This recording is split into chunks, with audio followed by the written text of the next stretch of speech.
What's up guys, it's Ryan Grabowski here coming at you with another video, and today I am here to talk to you about the benefits of not wearing pants. Let me tell you something. Pants are the most unhealthy thing you could possibly put on your body. It's crazy. I can't believe people wear pants. So go to work, ask your boss, is it okay if I start coming to work without pants? It's an important thing that everyone should do. I'm just messing around. Today I'm talking to you about Compound Effect by Darren Hardy. Darren Hardy! Alright, The Compound Effect by Darren Hardy. So, jumpstart your income, your success, your life. Oh my gosh. Alright, let's read the back of this book. No gimmicks, no hyperbole, no magic bullet. The compound effect is based on the principle that decisions shape your destiny. Little everyday decisions will take you either to the life you desire or to disaster by default. Darren Hardy, publisher and editorial director of Success Magazine, presents The Compound Effect, a distillation of the fundamental principles that have guided the most phenomenal achievements in business, relationships, and beyond. That is crazy. Let's get into it. Okay, so what's the compound effect? He gives a bunch of examples. He uses this calorie example to go over how if you ate 100 calories less than your maintenance level, which is how much you burn just sitting around, if you eat 100 calories less than your maintenance every single day, for 3 years, you lose 30 pounds. So here's the math. Every 3,500 calories you eat below your maintenance, you lose 1 pound. So that would mean that if you're eating 100 calories less, every 35 days, you will eat 3,500 calories below your maintenance for that 35 days. So multiply that by 10, you get to 350. So 35 days times 10 is 350. So that's 10 pounds a year. For 3 years, you can lose 30 pounds by just eating 100 calories less than your maintenance every day. So what's 100 calories? It's like an Oreo or a slice of bread, a slice of cheese, a little bit of bacon. 100 calories is half a serving of chicken at Chipotle. So essentially, by just making such a small difference every single day, you can lose massive amounts of weight. So that is the premise of the book, is these little examples of how these small things add up to way bigger compounded effects. So for instance, the calorie example. If I eat 100 calories below my maintenance for 3 years, I lose 30 pounds. But the unfortunate truth is that the opposite is also true, right? So like, if I eat an extra Oreo after dinner every single day, if I eat that in addition to my maintenance, that's also 30 pounds in the upwards direction. So that's, you gain 30 pounds if you eat 100 calories over your maintenance every day. So he opens this book with this premise that this compound effect exists whether you like it or not.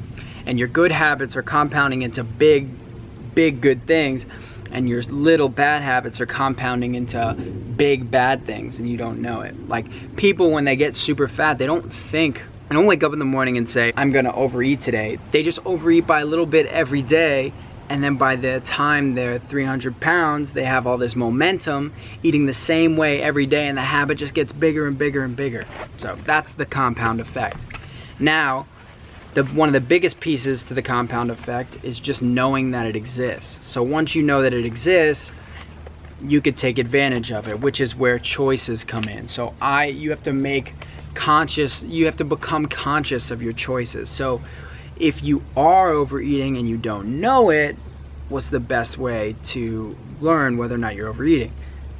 It's to track what you are eating. So, or if you think you waste too much time. One of my things was I thought I waste too much time.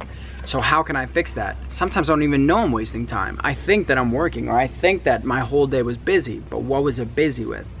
So instead, if I tracked every single thing I did at every moment of every day, and then at the end of the day I added up all those times, I could figure out how long I was on Facebook that day, how long I was working out, how long I was doing work, you know, and I get all these time intervals. And then that's the first step. What's the first step of Alcoholics Anonymous? It's admitting that you have a problem. But you can't admit that you have a problem if you don't know you have a problem. So the whole point is you track, so then I know I have a problem with how I use my time, right? I know when I'm making a choice then. So I know when I'm about to go on Facebook, I understand that this is a choice. This is a moment where I have a decision. Most people don't know that, they just go on Facebook.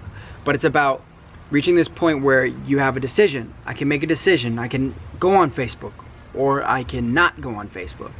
Now, once you're aware of that decision, you have a better chance of saying, I'm not gonna go on Facebook, and go back to your work, right?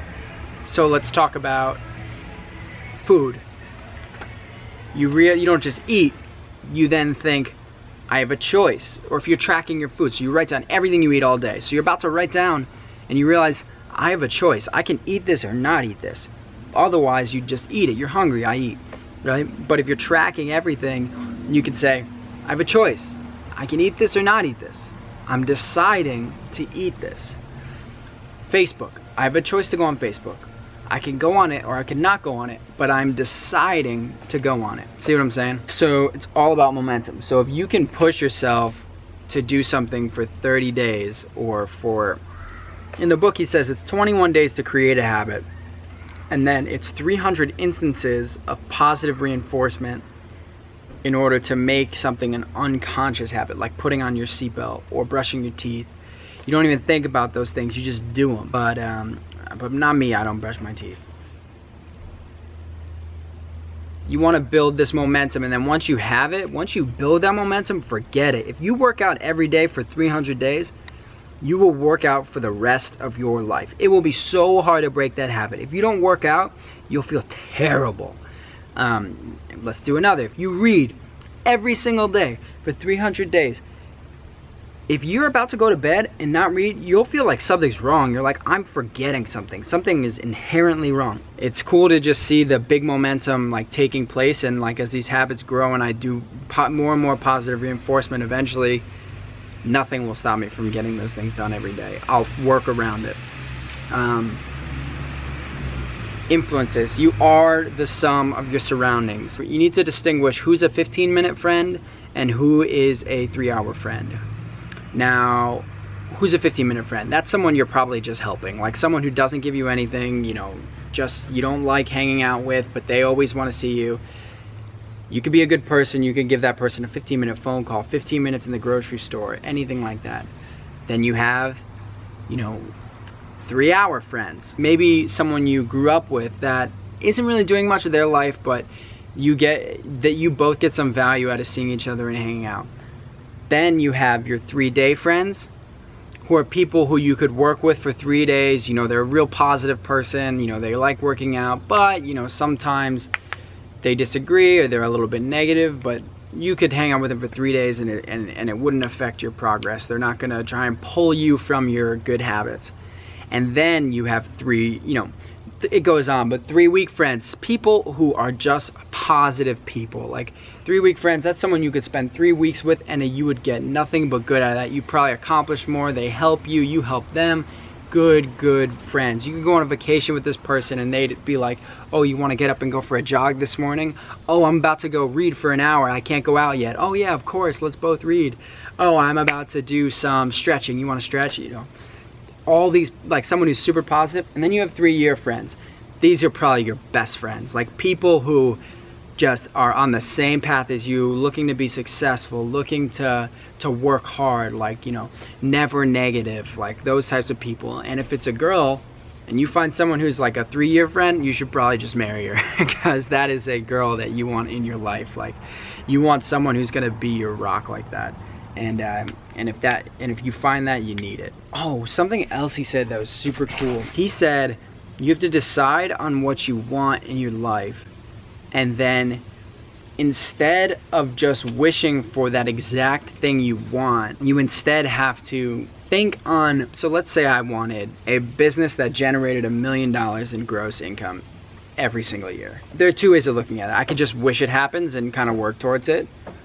Or I could write, this is the exact type of business I want. It grosses $1 million a year. I want to have 40 rental units or whatever your business is. I want to have 700,000 subscribers on YouTube and have this much merchandise and all this. And then instead of just wishing for that and working towards it, you instead think of what kind of person would have that. Maybe someone with 1 million YouTube subscribers, they would be, or 700,000 YouTube subscribers, they would be a type of person who searches search engine optimization every single night. Or they're always researching ways to to get better at, you know, photography, videography, always looking, reaching out, networking, collaborating with people, you know, all these types of things. They're probably really up to date with their health. They probably read a lot, expanding their knowledge, all this stuff, right?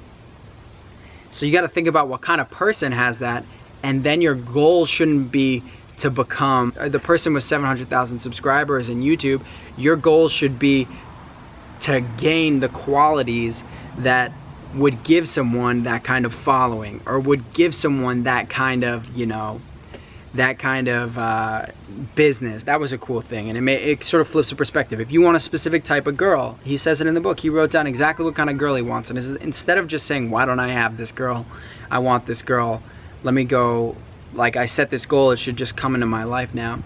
He then thought of what kind of guy deserves that girl, and he worked his ass off to become that guy, and then he got the girl of his dreams, which ended up being his wife. So let's say that you're making good choices, you have good habits, you have a lot of momentum, you've been doing them for a long time, you're always thinking about, let's say you have good goals, right? You have really good goals, like very specific good goals. What you're gonna do today to reach your week goal, what you're gonna do this week to reach your monthly goal, what you're gonna do this month to reach your year goal, and your year goal to reach your ultimate goal. You have those really well mapped out. What ends up happening is, it's not the law of attraction, but you start seeing opportunities for you to go for those goals or achieve those things, because number one, you have good habits, so you have the skill set. You deserve, if you're given an opportunity, you deserve that opportunity, and you're gonna capitalize it because you're the most skilled, you're the most knowledgeable, you already deserve it, right? Because you have good habits. You write down your goals, so you recognize when an opportunity is there. You go to a car dealership, you ever look at like Mustangs? This is his example. You ever look at Mustangs, and then all of a sudden, everywhere on the road, you start seeing Mustangs? That's the whole thing. If you have very well-defined goals, you'll start seeing opportunities to achieve those goals in just everyday life. And once you have opportunities to achieve those goals, it's about taking action. So you have good habits, you have the skill set to take action. You recognize opportunity because you write down your goals, you know what you want, you're ready to take whatever comes your way. And then the last step is you gotta have courage. You can't be afraid to fail. You have to trust your skill set. You have to know your goals. You have to really have a good, this is what I want. And then you can finally achieve success, because the opportunity is always there.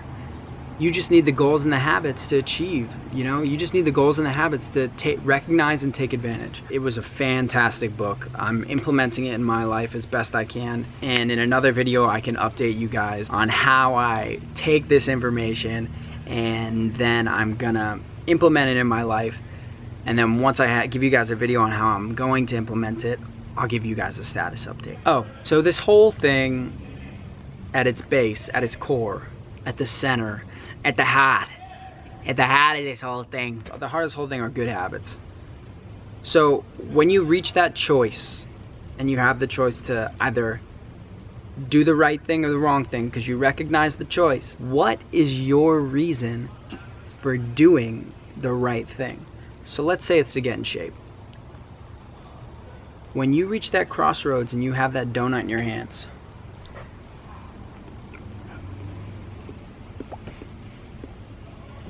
what is your why? Why do you want to be fit? Why do you want to get jacked? Why do you want to be shredded? You know, why do you want to be healthy? And if you can identify that, it'll be easy. Making that right choice will be easy. If you want it just because you want it, you won't get it. You won't achieve that consistent habit. Those tough times when you're building the habit, you won't just do it. But you have to identify why you want what you want. Be deep, guys. Think, ask yourself, be existential, have those crises of faith, and say, why do I want this? Anyways, I love you guys. Thank you so much to everybody who watches. Like, comment, subscribe, and I'll talk to you guys soon. Look out for more videos. And subscribe, or I'll kill your family. Thanks, guys.